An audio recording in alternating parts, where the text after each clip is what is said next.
Welcome to the channel. In today's video, we are going to be taking a deep dive into this BMW R100 RS and replacing the clutch.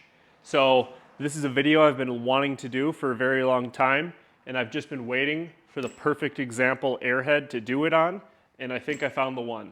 This is a very, very clean, well taken care of BMW R100 RS, and I think it's a really good example, but it needs a clutch, and we're gonna get it taken care of together. So if you have an Airhead at home that also needs a clutch, if you're experiencing the clutch slipping, or even if your rear main seal is leaking and you're going all the way there to do the rear main seal, you might as well do the clutch and replace some other things while you're there, just as preventative maintenance. So it's my mission to keep these bikes on the road as long as possible and help you guys out along the way. So if you haven't already, please subscribe to my channel. We're trying to hit 100,000, but without further ado, let's get to it. So this is obviously a very involved task. So just follow along and I'll go through this step by step. But the first thing we're gonna do is just remove these exhaust silencers. So they're held on on the bottom here with a 5mm Allen. The clamp right here is held on with a 6mm Allen.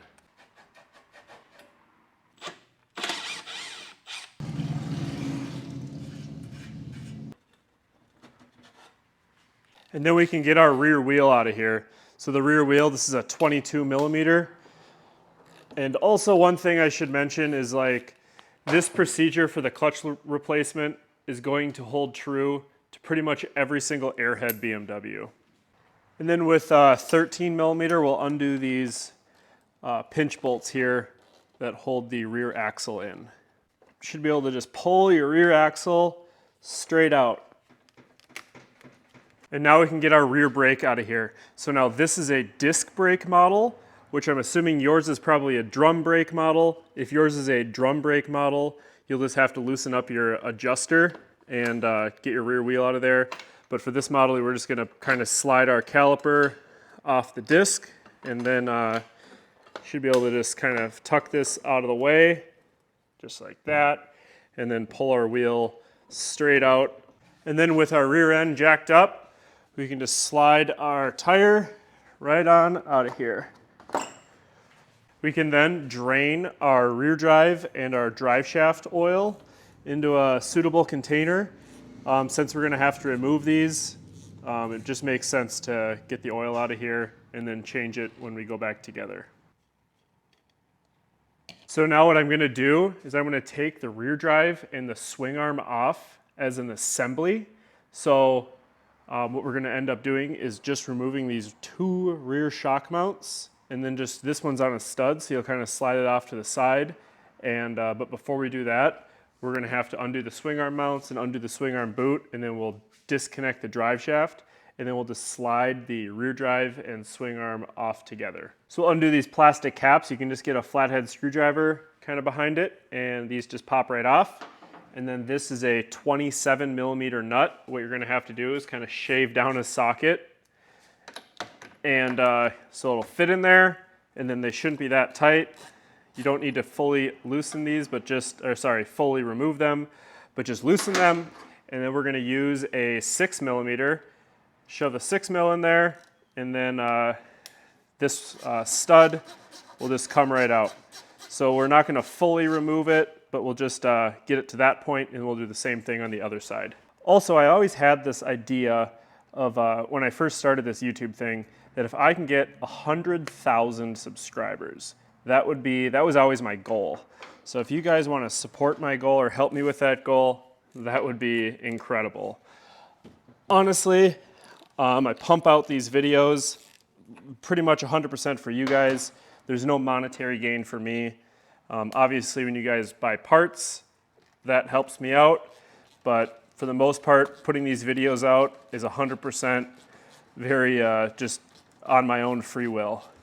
So please subscribe if you haven't already, and like this video, and show your support. And then with this being a disc brake model, I'm just gonna undo the brake caliper bracket here, and something kind of funny is this customer's been riding this bike for thousands of miles, and all of these bolts holding the brake on are totally finger tight. So that is not a good sign, and I don't want to jump to conclusions, but if he wouldn't have brought it to me, it probably wouldn't have ended very well. And then we have our swing arm boot right here that we're gonna have to get out of the way. Then we can just pry this boot back,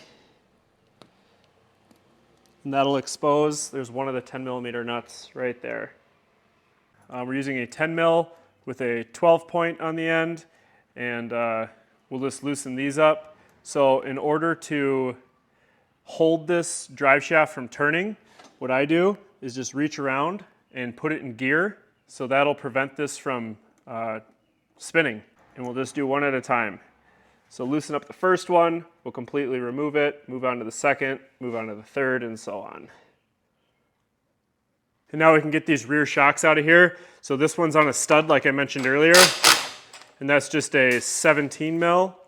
We got this one, and that is also just a 17mm, but you'll need a socket and a wrench. And as I mentioned earlier about taking the swing arm and rear drive out as an assembly, we can then go ahead and fully relieve our swing arm pivot pins. So now the only thing holding the swing arm up is this stud right there. So I'm going to go lift up on this, lift up a little bit, get this off of the stud, and then should be able to just pull the whole assembly out of here. We can now get our seat and tool tray out of here. So obviously if you own an Airhead, pretty easy. You should be able to know how to do this. But we're going to open our seat, get our tool tray out of here, and then just slide our seat back and just pop it right off. So you slide it back, kind of have to put it down a little bit, and it should just pop off just like that, super easy. And now we can get the side covers out of here. I did have my brake caliper zip tied up so it wasn't hanging by the line, but these are typically held on with like a rubber band. This guy has a bungee cord, same thing. And then we'll get these out of here. The other side, it literally just unfolds and comes right off. This side we'll have to loosen up our handle. Once we get our handle loosened up, we'll get our battery and stuff out of here, and then we can start really diving into the nitty gritty.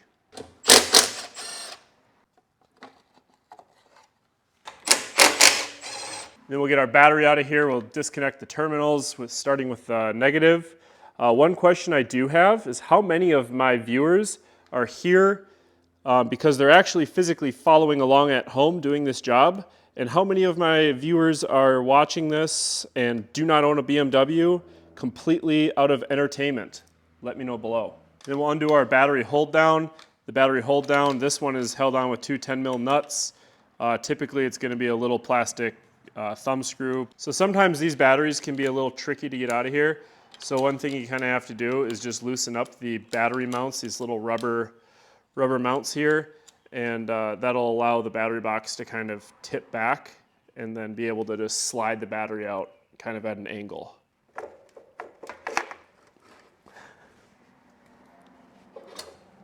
And then we can undo our carburetors.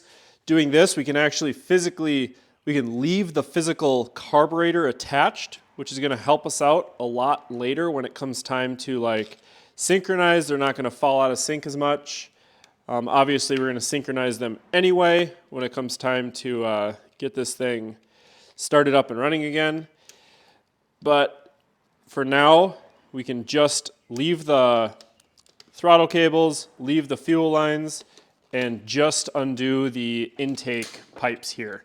And when you're replacing these removing these intake pipes, one thing you want to look for is on these rubber, you can see these rubber things sometimes are very prone to like cracking, and since we're going to have them off, I really like to do a very thorough inspection of all these components, and like these are the things that really affect the bike's runnability. So when bikes start like leaking air, that's when you're going to notice like popping and all sorts of runnability issues. So we'll get this out of here and we'll do the same thing on the other side. And then getting the Airbox out of here, pretty simple, just a single flathead screw. And then again, we're gonna do a good inspection of our air filter and then replace our air filter if needed. If the air filter is good, we're not going to worry about it. Then deeper inside the airbox right here, you can see there's a 12mm nut, which actually holds the right side of our airbox cover on, and also clamps the transmission. The transmission kind of hangs on that stud. So we'll just, we don't need to fully remove it, but we'll just loosen it up, and then we can just literally pop our right side airbox lid right off and just pull it right out. Get our battery ground and our speedo cable out of here. So this just comes right out. And then for the speedo cable, once this is loose, it'll just pull straight up. So just like that, we don't need to fully take that cable out. And I'm just gonna tuck these kind of up out of the way. Probably could have done this earlier in the video, but we're just gonna drain our transmission oil. We'll have to disconnect our gear shift lever here, just a 5mm. And then we can undo this 19mm mount here. Just zip that off, and then fold our exhaust mount out of the way, and then this whole foot peg assembly can all just come right off. And then our crossover, we can get that undone. Not a big deal. The only reason we need to undo that is because the crossover kind of blocks our transmission. And then we have our clutch cable here. We need to undo this, obviously. So what I do is just use my thumb, push on the arm, and then just push the cable right off to the side. And then we can actually just pull it out of the transmission up here and get it out of here. And we have our shift, I guess our clutch push rod lever here. So in order to get this undone, there's a little C-clip in this groove, and we can kind of use a flathead and just push it out of here. And it should come out relatively easy. It can be kind of a pain. A lot of times it's full of grease and stuff. This bike's pretty clean, but we're gonna get this out of here. Boom. Right like that. And then this little pin is gonna come out, and all this should be pretty easy to do by hand. Once that's out, that lever can then just be removed like that. And then we have all three pieces here. Behind here is your push rod. Sorry, this is gonna be your little throwout. I don't know what this part's called. It's part of the throwout bearing. Then we can reach in from behind. I'm just grabbing the push rod, and that's gonna pull out like that. And attach to that, what we're gonna wanna do, that's our throwout bearing. So when you are sitting at a stop sign with your clutch squeezed in, this is like that, and that is spinning like that. That's why it's not like the best idea to just sit at a stoplight with your clutch squeezed in gear, because this is spinning. You know, it's spinning like that, and if you're sitting there in neutral with the clutch out, it's just sitting stationary. So that's a throwout bearing. This one's in really good shape. What we want to do is look at these faces, and we're just looking for like pitting or wear, but everything looks good, so we'll clean these up and reuse them. So now we're looking in from behind, but right in here there's going to be your neutral switch, and on your neutral switch there's two terminals. It doesn't matter which direction they go, but we're obviously going to have to undo this because otherwise your transmission is going to be held in with some wires. We're going to replace this neutral switch because it's not working, and there's no perfect time than now to do it. Can be kind of a pain to get this off of here, but basically I'm just pushing these terminals off, and you're going to want to be careful because they do like to break. Get these out. So now it's going to come time to remove the transmission. So there's a couple bolts, one here. This is a stud that we've kind of already loosened up when we removed that airbox, right side of the airbox. There's one right here, and then one right here, but on the other side. So what I'm going to do is loosen up those, and then I'm going to slide the transmission out just a little bit. There's a splined, the input shaft of the transmission is splined onto the clutch. So I'm going to go out just a little bit, and then I should be able to pull it out of the side here. This carburetor is going to have to be loosened up here, and we can leave the throttle cables connected. We'll take this carburetor out and just kind of set it up here off to the side, loosen up those 4 bolts on the transmission, slide the transmission back, and then we'll be able to go right out with it.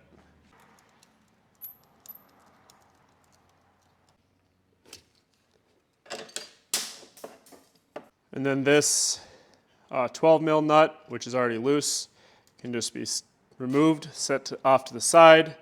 There's a 6 mil Allen down here. That actually is a through bolt with a nut on the other side. That's a 12 mil nut, same as the one up there. Can get that undone, and once we have that undone, the whole bolt will just slide right out.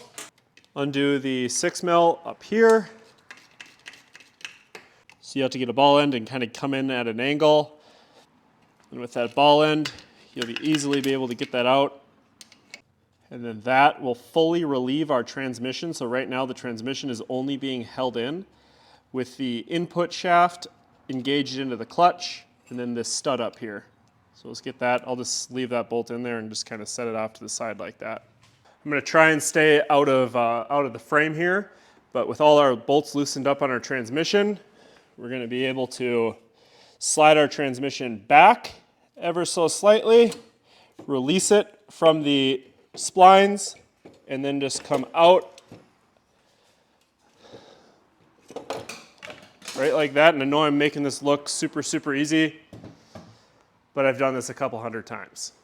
So what we're going to do is we're going to go ahead and we're going to dig down deep, down to the main seal, and we'll get that taken care of and just follow along. So I'm using a 6 mil just attached to an impact. You can use a wrench, whatever you got at home.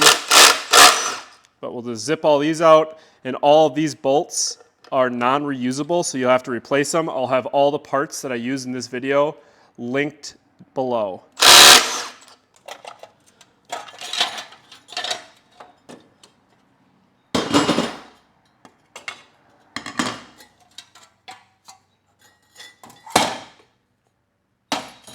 So now I'll walk you through everything. This is our clutch spring. We're going to be replacing this. I have an upgraded version that we're going to be installing. It's not that worn, but again, it's 50 years old and things have come a long way. So we're going to be replacing this. I'll set that over there. This is a clutch pressure plate. You can see that the clutch was slipping big time. It got super, super, super hot over there, and definitely has seen way better days. So we're obviously going to be replacing that. We have our clutch right here. You can see oil contamination. You can see that like band of oil contamination. This side's a little bit worse, but you can definitely tell that this was it's not that worn. I mean, literally, it still has the part number on there, which is kind of crazy to me, which tells me that this clutch was not riding correctly. Like, this clutch was riding like that because the only part making contact was right there, the outer ring, and it still has the part number in it, which is kind of crazy to me. And then obviously you can tell there. So this clutch is it's a BMW clutch, but I don't know. That's kind of weird to me. And then here's our big pressure plate. Like, obviously this thing was spinning big time. And you can see right where the clutch plate was riding on that outer edge. Like, obviously it was touching here at some point. There's actually a big groove right there. We'll see if you can see that on camera, but I can catch my fingernail on it right there. You can tell the clutch was riding along this outer ring here, and on this as well, you can see where the clutch was, you know, on this outer side, and that's probably why it was slipping. Not so much oil contamination, but just not getting adequate contact. So the new clutch we're going to be putting in, it's all a matched set. It's a whole kit. It's going to come with the spring, this plate, the disc, and this. Everything, all one kit, one assembly. It's the best one you can buy. I use it in all the bikes. I've never had an issue or a complaint. So this bike has a lightened flywheel. You can see that someone machined these pockets into the flywheel. So that's why these, I mean, this is like almost paper thin right there, all the way around. It's very, very thin, which is kind of concerning, but whatever. They also put all these holes in there just trying to shave weight off the rotating assembly to help the bike spin up faster. But what we're gonna do next is, first, I have this set, the OT mark. I have that set in the timing window there, just so I know where top dead center is, because we wanna take off these 17 millimeter bolts. And then when we replace our main seal, we're gonna want this flywheel back on in the exact orientation, because otherwise if we're off by a couple bolt holes when we're at top dead center, our timing mark's gonna be over here, and we want all that in the window there.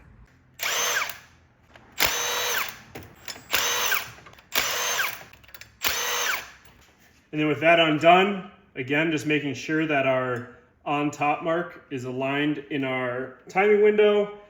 This flywheel will just slide right out. And there's our rear main seal. So now that we kind of got this apart, I have this lightened flywheel, and one thing I'm noticing is like up in here, there's a ton of like sandblast media. So this bike, I believe, obviously was taken apart because it has a lightened flywheel, but whoever took it apart did not do a good job. So this is like glass beads. You can see that all up in there. That was not helping our clutch. Look at all that.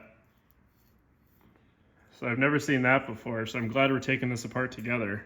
So before I go any further, I can see that sandblast media all in here between the main seal and that flywheel. It's like, just, so, I mean, that right there is the reason that we are having these issues. So all the sandblast media got in there and just tore that apart, which is probably why the clutch still has the part number painted into it, and this didn't last long. So whoever this guy took his bike to, probably wouldn't be taking it back anytime soon. So I got this cleaned up a little bit better back here, and now we can get this rear main seal out of here and get it ready to be replaced. So what we're not gonna do, this is a seal puller, what we're not gonna do is we're gonna pry it against, this is your crankshaft here, because there's the risk of pushing the crankshaft in, and then there's one of these little bearings here, this like brass piece you see behind here, that there's another one on the inside, and it's held on little pegs, and it can actually, if you push the crankshaft in, this can fall off those pegs, and then you're in for a world of trouble, but that's a whole different video. So what I do is I kind of pry it against, or not even pry it, you know, just put your main seal, your seal puller in here, hook it on the seal, and then I'm just pulling straight out, and you're gonna have to kind of pull with a little bit of force. And if that doesn't work, I'll show you another little trick. You can use just a tool of a sort. We'll put it something, do a little something like that. So we're actually prying against the case of the engine and not on the crankshaft.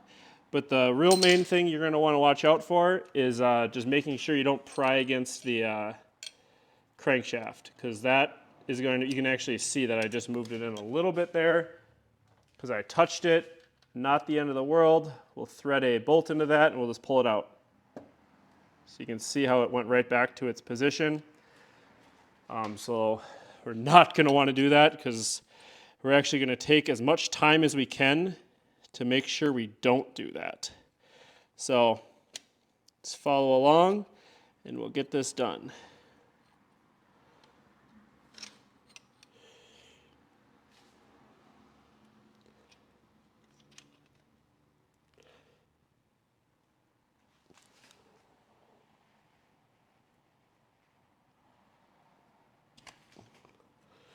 Just like that. So this is the main seal that I just pried out, and I pried, and the pry was right there. We want to make sure that the pry isn't on this edge, and then we put a groove in the aluminum engine housing So we pried it like right from there on the inside of the seal. I'm just gonna wipe off the inside of here and get it prepped for our new main seal. So I'm gonna wipe this out real good. And obviously we're gonna end up changing our engine oil at the end of this. So I don't want anyone saying, oh, you didn't change your oil. Yeah, we're changing the oil. So chill out. So we have a brand new rear main seal, and these rear main seals are pre-formed. That's why it comes on this little plastic tool here. And then I have a rear main seal installer. So what I'm I'm just gonna transfer this seal onto the installer like that. Get rid of that plastic thing. This sits in there like that. And then this tool, you basically tighten up those 4 bolts in an even fashion, and this is gonna slowly drive the seal in, perfectly flush. I sell this tool along with these main seals. I'll have that linked below. So I'm actually using a 1/4 inch ratchet, and I'm gonna be going in as evenly as I can. I'm looking at the main seal all around it, making sure that it's not going in crooked, and I want to just basically work my way around, feeling for even torque, and make sure I put this thing in perfectly straight and smooth. So you can take your finger, feel around here, and there should be an even gap. I can tell that this is in a little bit further, so I'm going to do the top here, and then I can kind of feel around, and then I need to go over here, and I'm just going to work my way, making sure I put this in as straight as possible. So we have the tool, the main seal should be installed perfectly. So we're gonna go and loosen up these 5 bolts, get this tool out of here, and that should reveal a very well installed main seal. And then after that, like I said, we're gonna move on to the oil pump. And I used a 1/4 inch ratchet just to make sure we didn't overdo anything.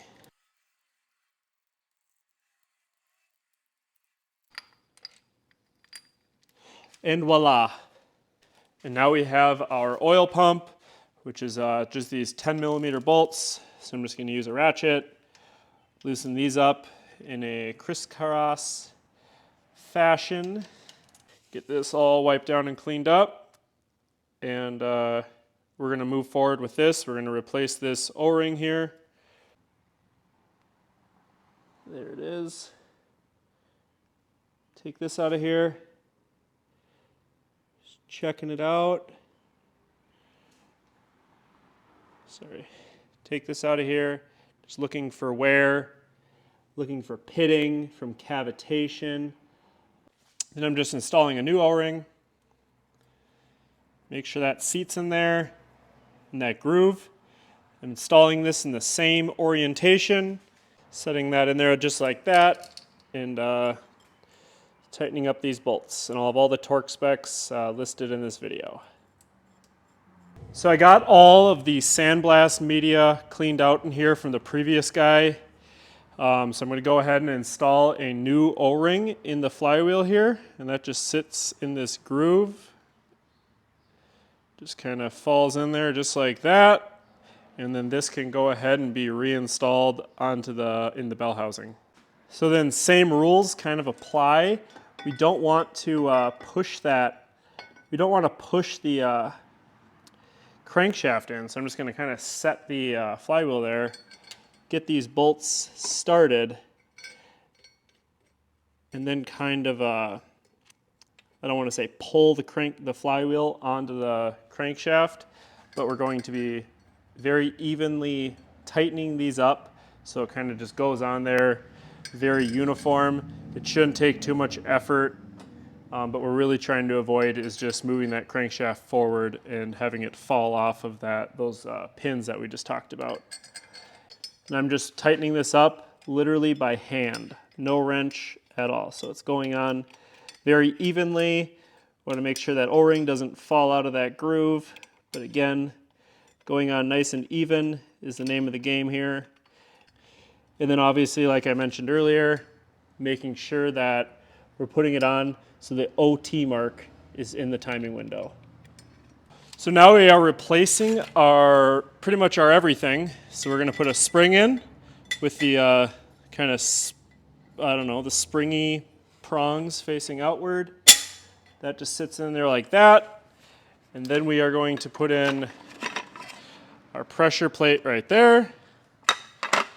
And then our clutch with the disc facing outward like that.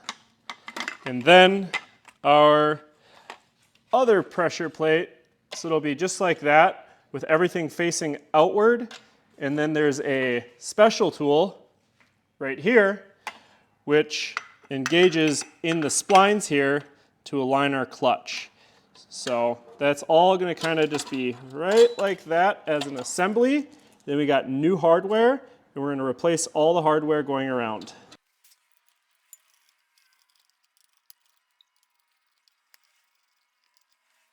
So now the splines in the clutch here, this is a special spline lube specifically designed for BMW motorcycles. And what we're going to do is just put a little bit. It's like a, I don't know what type of grease it is. It's like a very, it's kind of like a, almost looks like a graphite putty. So we're just going to put a little bit in here, and then I'm just going to use my finger and spread it very evenly around in here. So now we can reinstall our transmission. So when we reinstall our transmission, what I do is I hold this and I just kind of, I can bump it back and forth, and that's going to move our input shaft to then get it, the splines to align, and then the transmission will drop right in, and then it's going to be resting on the splines on the clutch as well as this peg here. So just make sure that we don't have anything interfering, that it's going to slide right on. This whole area should be relatively clean and clear. Now it's also a really good time to clean everything up and make sure that we are going back together correctly. So again, this does help to have a second set of hands, but don't force anything. If you're forcing it, it's probably doing something wrong. But I'm going to set it on this stud here. I can kind of visually see through here that I'm going onto the splines. And then I'm just going to move this around. And I just want to wait for it to drop right on. I'll use a flashlight to kind of, I'm doing this one-handed here. Drop a like for that. There it is. And that'll just seat right there. The transmission is butted up nice and tight with the engine. I'm not using these bolts to pull the transmission in. It just flopped right on perfectly.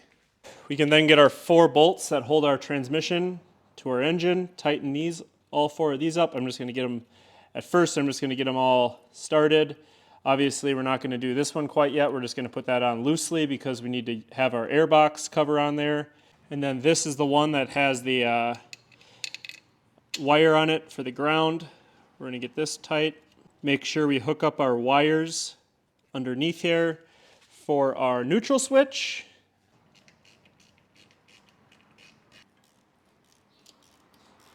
And then our push rod right here with our throwout bearing, and this whole assembly can then drop right down here. There's this little hole, it just all slides down. So we're going to reinstall the clutch arm here, but since we have a fresh new clutch, we're just going to loosen that lock nut there and then just back off this screw. That's going to give us a little more slop there, and we'll have to readjust that anyway because we have a fancy brand new clutch in there. So just like we took it apart, that's going to go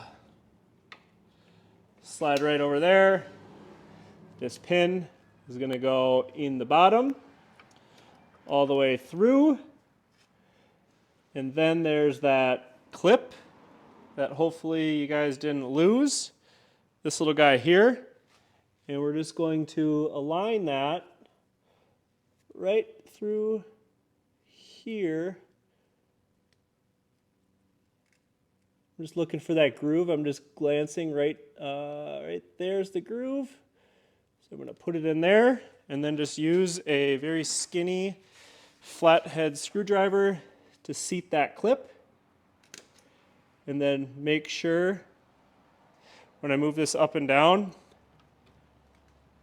that that clip is in there and this pin doesn't fall out. Then on that same note, we have our cable. Put our cable through the transmission, shove this little boot back. We're going to slide that little boot over the little, I guess the part of the cable just to seal the cable to prevent moisture from getting up the cable housing there, rusting out the cable. Push this arm forward, seat that, and then you can tell that we're going to have a little bit of play here. So I'm just going to adjust this all the way in so it's not snug, but you know, you want it, you do the final adjustment up at the handlebar. So what I do is just get this, not so you're engaging the clutch, but just tighten that up. Finger tight, so there's a little bit of slop going on there, if you can see that, just a little bit. And then we'll do the final adjustment up at the bar. So then I'll snug that 13 mil down. And then there's this spring right here that then goes in that little hole, not a hole, but a little pocket on the transmission and gets pushed behind the arm, holding spring tension on that arm. We'll then put our left foot peg and shift linkage assembly back together. So put that through here. There is a seal there. We're going to be very cautious about that. This kind of flips around. And this is also the muffler bracket. And I'm just going to get this, the washer on, and then that nut just very loosely started.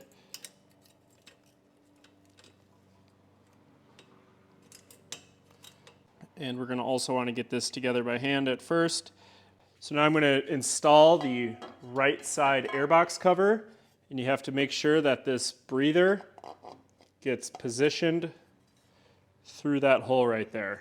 And we're going to do that on both sides.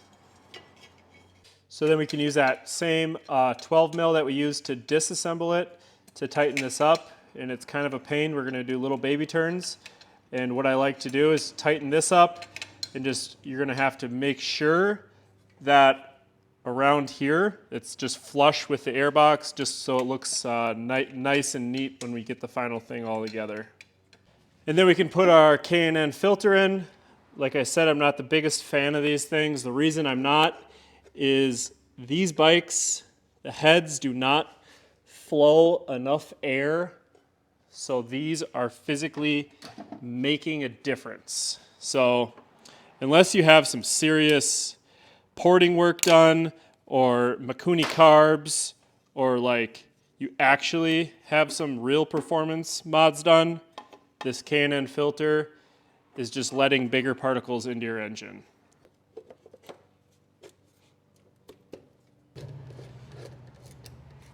So then we can go ahead and reinstall the carburetor onto the cylinder head there.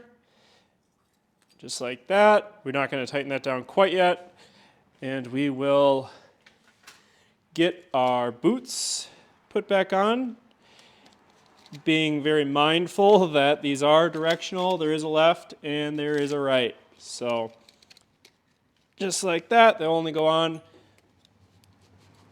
correctly one way. You want your carburetors perfectly vertical, and you'll be in good shape.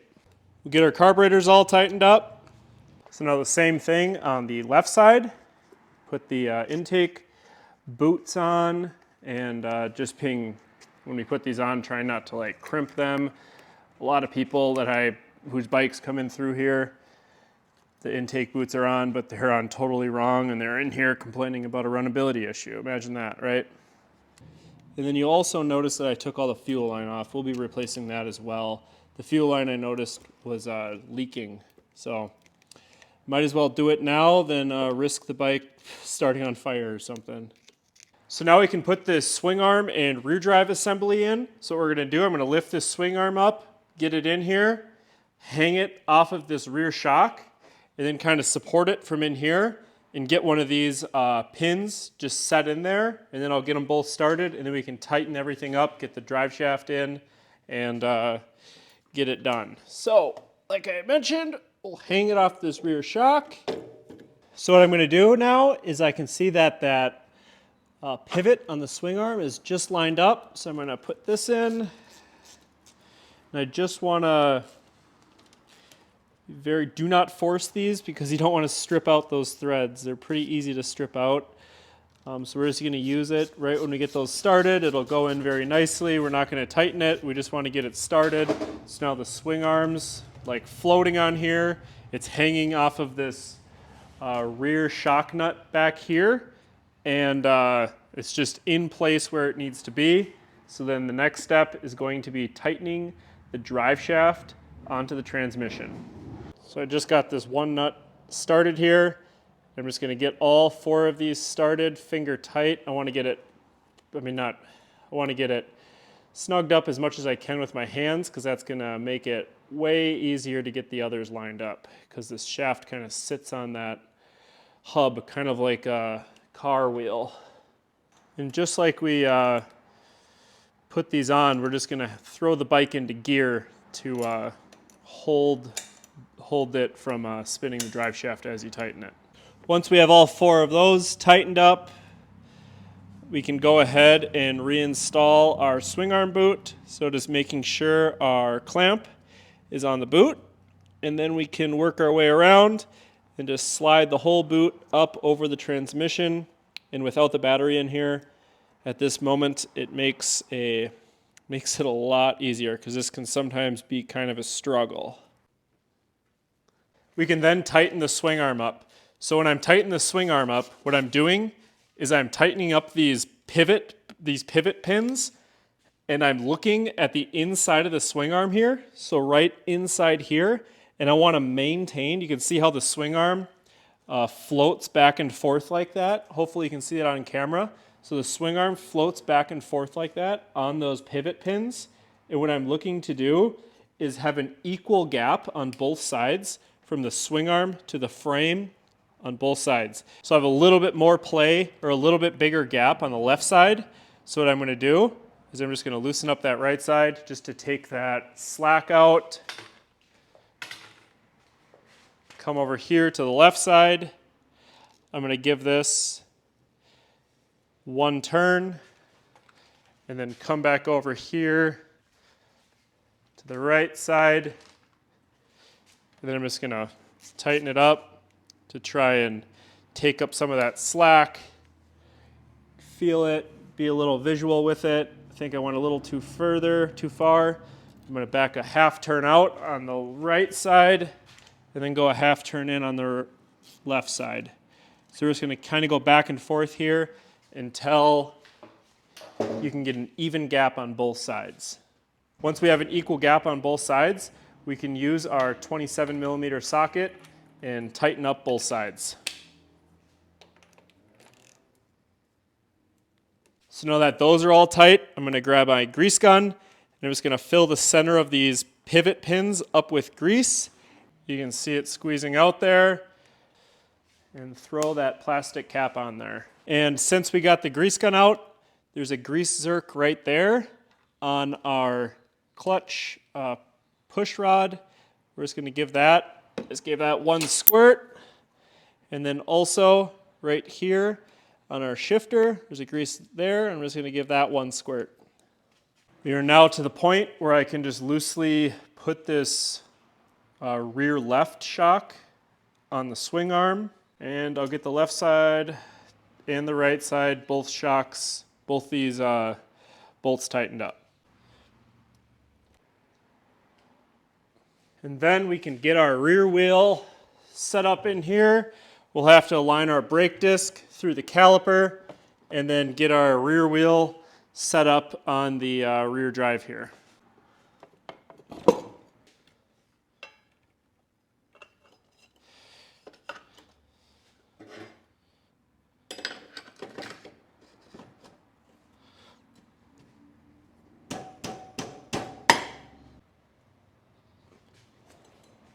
And then we'll tighten up our pinch bolt here.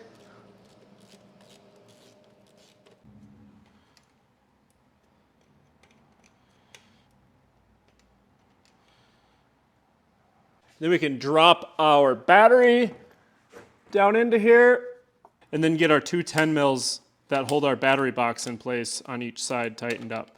And then our battery mount on top, these two 10 mil nuts. And then we can tighten our battery terminals, starting with our positive and finishing with our negative terminal. We can then get our subframe bolted in now that we have our battery in. So it's just this one nut and bolt on the right side, and then the handle on the left side. And these are 13 millimeter nuts. And we can install our battery covers. So these are gonna just fold right over. They're not held on with any bolts or anything. And then we just have a bungee cord that goes between the two. We can then reinstall the toolkit and then get our seat placed in here.